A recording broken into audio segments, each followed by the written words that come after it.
নমস্কার বন্ধুরা, আর কুকিং চ্যানেলে আপনাদের সবাইকে স্বাগত। আজ নিয়ে হাজির হলাম আটা আর আলু দিয়ে দারুণ স্বাদের মুচমুচে একটা নাস্তা রেসিপি। তো চলুন শুরু করা যাক। আমি একটা গামলার মধ্যে 1 বাটি আটা নিয়ে নিচ্ছি, আর দিয়ে দেবো স্বাদ মতো লবণ, আর দেবো 1 টেবিল চামচ পরিমাণে সাদা তেল। খুব ভালো করে ডলে ডলে ময়ান দিয়ে নেব। ময়ানটা আমার সুন্দরভাবে দেওয়া হয়েছে, দেখুন মুট করছি, দলা পাকিয়ে যাচ্ছে। এবার এখানে অল্প অল্প করে জল দিয়ে আমি শক্ত করে একটা ডো মেখে নেব। আমরা যেমন রুটি পরোটার ডো করি তার চেয়ে একটু শক্ত করে ডোটা মেখে নিতে হবে।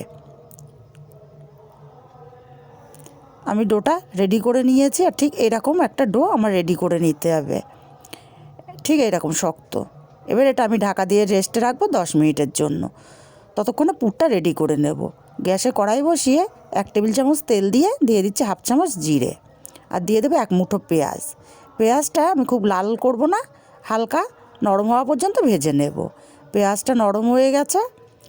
এবারে আমি এখানে দিয়ে দেবো আগে থেকে গ্রেট করে ধুয়ে জল ঝরিয়ে রেখেছিলাম 3টে আলু। আলুগুলো দিয়ে দিলাম। আলুগুলো পেঁয়াজের সাথে নেড়ে চেড়ে মিশিয়ে নেব। আলুটা মিশিয়ে নিলাম। এবার এখানে আমি দিয়ে দেবো স্বাদ মতো লবণ, আর দেবো অল্প একটু হলুদ, আর ঝালের জন্য দেবো লঙ্কার গুঁড়ো। ভালো করে আলুর সঙ্গে মশলাটা কষিয়ে নেব।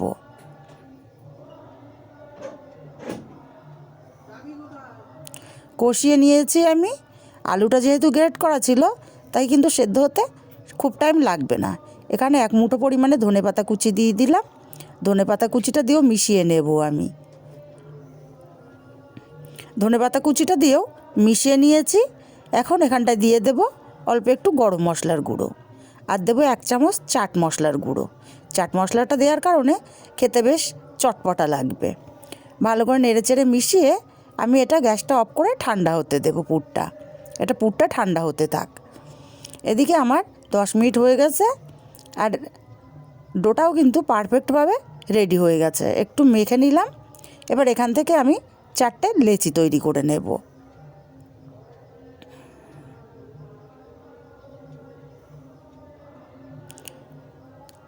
লেচিগুলো একটু হাত দিয়ে গোল করে নেব। এবার চাকি বেলুন নিয়ে নিয়েছি, অল্প অল্প আটা ছড়িয়ে দিয়ে একটা বড় রুটি তৈরি করে নেব। রুটির মতো পাতলা হবে কিন্তু বড় হবে, এইভাবে আমি বেলে নেব।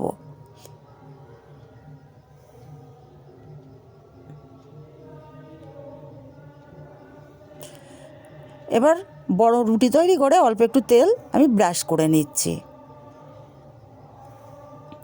ওপর থেকে শুকনো আটা ছড়িয়ে দেব, তাহলে আমার টিফিনটা বা নাস্তাটার লেয়ারগুলো খুব সুন্দর হবে। আটাটা ছড়িয়ে একটু মিশিয়ে দিলাম হাত দিয়ে ঘষে ঘষে। এবার ফোল্ড করে নেব।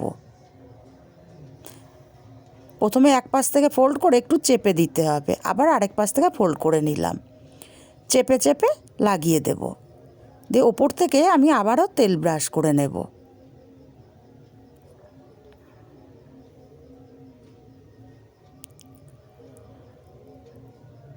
তেলটা ব্রাশ করে নিলাম। এবার ওপর থেকে আবারও আটা ছড়িয়ে দেব। আবারও আমি আর একটা ফোল্ড করে নেব। দিয়ে আবারও আমি হাত দিয়ে চেপে চেপে দেবো যাতে ভেতরে বাতাস না থাকে। এবার এক সাইড থেকে আমি এটা রোলের মতো মুড়ে নেব। রোলটাও আমি করব হাত দিয়ে ভালো করে চেপে চেপে টাইট করে।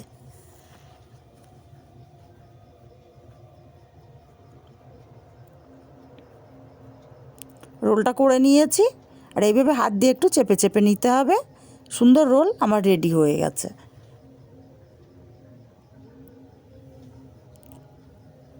এবার একটা ছুরি দিয়ে আমি মাছ বরাবর কেটে 2টো টিফিন তৈরি করে নেব।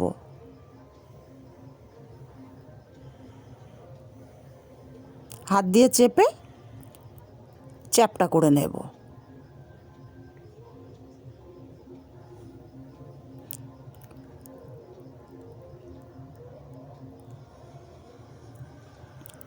একইভাবে আমি সবগুলো রেডি করে নেব।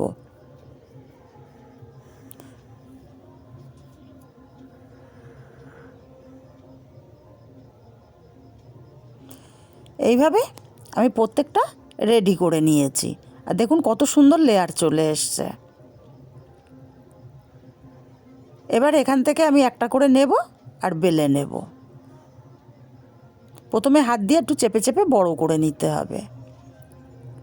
অল্প অল্প করে আটা দিয়ে এক সাইডেই বেলতে হবে, দু পিঠ উল্টে বেলা যাবে না। এক পাশেই আমি লুচির সাইজে বেলে নেব।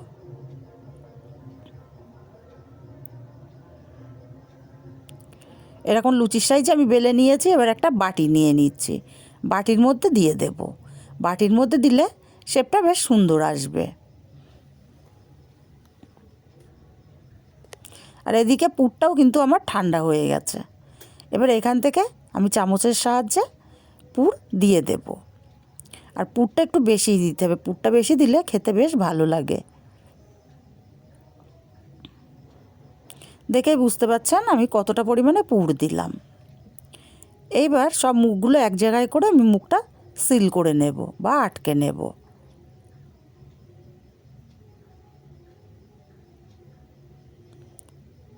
সম্পূর্ণ মুখটা এক জায়গায় করে একটু ঘুরিয়ে আটকে দেব। আর হাত দিয়ে একটু গোল গোল করে নেব। দেখুন ওপরে কত সুন্দর কিন্তু লেয়ার বোঝা যাচ্ছে। দেখুন কত সুন্দর লেয়ার এসছে। একইভাবে আমি রেডি করে নিয়েছি সব। আর আগে থেকেই গ্যাসে তেল গরম বসানো ছিল। এবার এক একটা করে নাস্তা বা টিফিন আমি দিয়ে দিচ্ছি।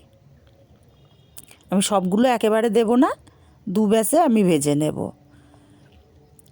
গরম তেল একটু ছড়িয়ে দেব ওপর থেকে, তাহলে দুই পিঠ ভালো করে ভাজা হবে। দিয়ে উল্টে দেব, এক পিঠ ভাজা হলে উল্টে দেব।